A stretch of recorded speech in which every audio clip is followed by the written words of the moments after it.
Assalamualaikum warahmatullahi wabarakatuh. Selamat pagi teman-teman dimanapun saat ini Anda sedang berada. Jumpa lagi kita berjumpa dengan saya Arif RH dalam rekaman video iseng seperti biasanya ya. Baik, pada kesempatan pagi hari ini sebelum pukul 9 nanti saya memulai kelas vibrasi. Saya ingin berbagi pengetahuan dan pengalaman kepada teman-teman. Dan tema yang akan kita bahas pada kesempatan pagi hari ini berjudul Batas Terwujudnya Realita. Batas terwujudnya realita. Cukup banyak yang nanya kepada saya seolah-olah saya ini Tuhan. Nanyanya adalah apakah mungkin segala sesuatu yang saya inginkan bisa jadi nyata? Itu pertanyaan yang apa ya, sebetulnya kurang pas diajukan ke saya karena saya bukan pemilik kehidupan. Tetapi kita berhak mengajukan pertanyaan itu sehingga kita bisa jadikan bahan evaluasi mengapa dan apa sebabnya, sehingga kita bisa belajar. Tidak selalu kita akhirnya selalu melemparkan ini sama Tuhan ya. Misalkan kita sebut kenapa jadi realita ya karena Tuhan, kenapa tidak jadi realita ya karena Tuhan. Ya nggak salah, tapi jadi selesai. Misalnya seperti ada kasus kenapa kok si A korupsi, ya kenapa kok si A membunuh.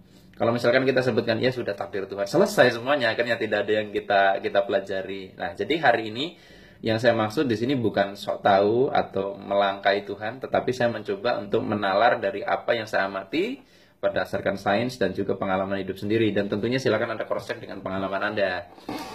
Jadi sebetulnya realita ini mewujudkan dengan cara-cara tertentu yang tentunya sesuai dengan hukum alam, meskipun mungkin dalam kasus tertentu, misalkan kisah-kisah orang-orang yang sakti ya, orang-orang yang tercerahkan itu mereka mengalami mukjizat, di mana mukjizat biasanya melawan hukum alam ya. Yang sepertinya tidak mungkin terjadi jadi terjadi. Kita nggak bicara di area itu deh, kita bicara di area yang bisa kita jangkau saja. Nah teman-teman, sebetulnya kita punya peluang untuk bisa menghadirkan apa yang kita inginkan jadi nyata. Tetapi masalahnya adalah di sini kita bicara kemungkinan, ya. Kemungkinan itu bicara dari 0% sampai 100%, ya. 0,00 sekian persen sampai 100%. Jadi semakin besar kemungkinannya, semakin besar sesuatu itu mewujud jadi nyata. Nah, kalau menurut saya pembatasnya itu adalah ada dua hal, yaitu batas di luar diri kita dan yang kedua batas di dalam diri kita. Saya mulai dari batas di luar diri kita dulu. Teman-teman, saya belajar bahwa ternyata ada batas yang menjadi sebuah saringan apakah sesuatu yang kita inginkan jadi nyata atau tidak. Nah, batas yang di luar diri kita ini sangat luas kalau kita bahas nanti terlalu melebar. Tapi saya kasih contoh sederhana, misalkan Anda berdoa sama Tuhan, Anda mau pergi ke suatu tempat menggunakan motor, misalkan Anda berdoa, ya Allah, ya Tuhan, lancarkanlah perjalanan saya, ya macam-macam gitu ya. Nah, sampai di tengah jalan tiba-tiba ban Anda bocor. Berarti kan di situ contoh sederhana keinginan Anda tidak jadi nyata kan? Ada halangan aral di situ. Tetapi ternyata pada waktu Anda tadi berdoa, itu ada doa seorang tambal ban yang sangat baik, ya, yang sangat soleh, yang mencintai anak istrinya yang sudah tua, yang pekerjaan dia hanya menggantungkan dari dia tambal ban. Saat itu dia butuh banyak uang untuk menyekolahkan anaknya, untuk memberobatkan istrinya yang sedang tidak enak badan, dan dia berdoa, ya Tuhan, berikanlah aku rezeki yang banyak hari ini. Dan untuk menjadi jalan supaya dia dapat rezeki kan harus ada ban bocor, dan Anda dipilih di situ. Nah, kita bisa lihat bahwa batas keinginan kita jadi nyata atau tidak dibatasi juga oleh keinginan orang lain. Sebagaimana mungkin hari ini Anda berdoa supaya hari ini cuaca cerah, tetapi mungkin ada kepentingan yang mungkin diprioritaskan oleh kehidupan bahwa orang ini dulu lebih penting dibandingkan Anda.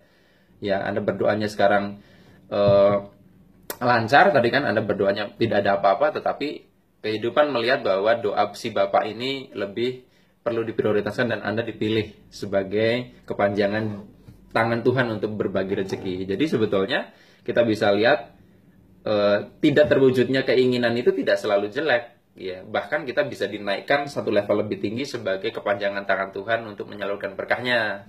Nah, yang kedua adalah batas batas realita yang kedua adalah ya yang menjadi batas terwujudnya realita menurut saya adalah tadi kita bahaskan yang di luar diri.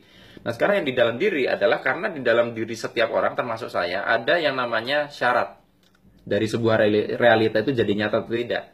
Misalnya syarat itu bunyinya begini, saya merasa ya siap titik-titik jika titik-titik. Jadi saya merasa siap titik-titik jika titik-titik. Misalkan contohnya di level permukaan Anda mungkin ingin sekali menikah tahun ini. Saya mau nikah tahun ini gitu. Akhir 2015 saya mau menikah. Itu adalah keinginan Anda dan berharap itu jadi nyata. Tetapi ternyata di dalam diri Anda yang terdalam ada satu syarat. Saya merasa siap nikah jika sudah punya rumah. Saya merasa siap nikah jika sudah punya mobil. Saya merasa siap nikah jika bla bla bla dan macam-macam. Itu bisa satu, bisa sedikit, bisa banyak, bisa tidak ada. Nah, semakin banyak syaratnya, maka kehidupan akan melihat bahwa itu perlu diprioritaskan dulu sebelum ini jadi nyata.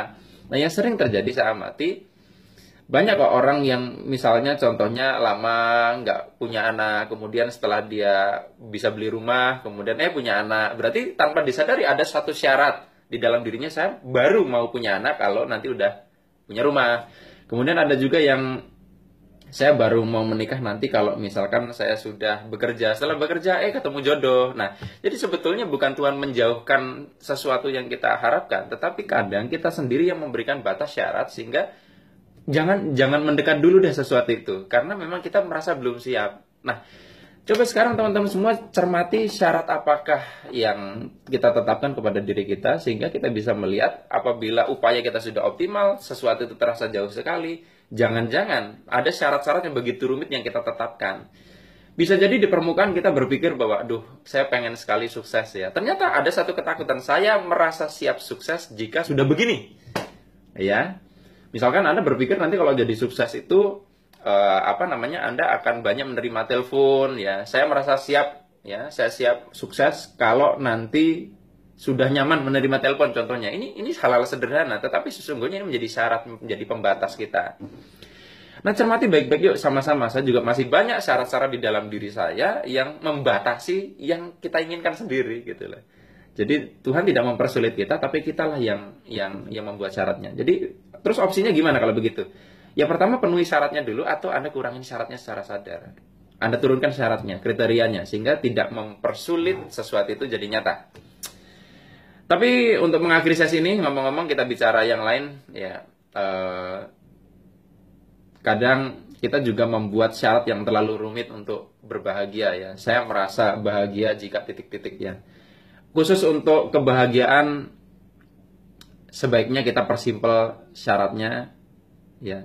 Bahkan kalau perlu tidak perlu ada syaratnya. Saya ingin bahagia aja, itu sebetulnya sudah mempersulit kebahagiaan karena ada kata ingin. Saya bahagia, itu aja sudah mempersulit karena ada saya, ego. Tapi ketika dicoret saya dan ingin menjadi bahagia, gitu. Baik teman-teman semua, hanya ini yang bisa saya bagikan pada kesempatan pagi ini. Selamat mencermati hal-hal yang membatasi terwujudnya keinginan dalam diri Anda. Selamat menjadi lebih bijaksana untuk mensikapi semua hal yang tidak nyata dalam hidup Anda. Mungkin karena kehidupan melihat kepentingan orang lain lebih prioritas dibandingkan keinginan Anda. Dan tentunya terakhir kali, selamat berbahagia. Saya akhiri. Billahi taufiq wal hidayah. Wassalamualaikum warahmatullahi wabarakatuh. See you.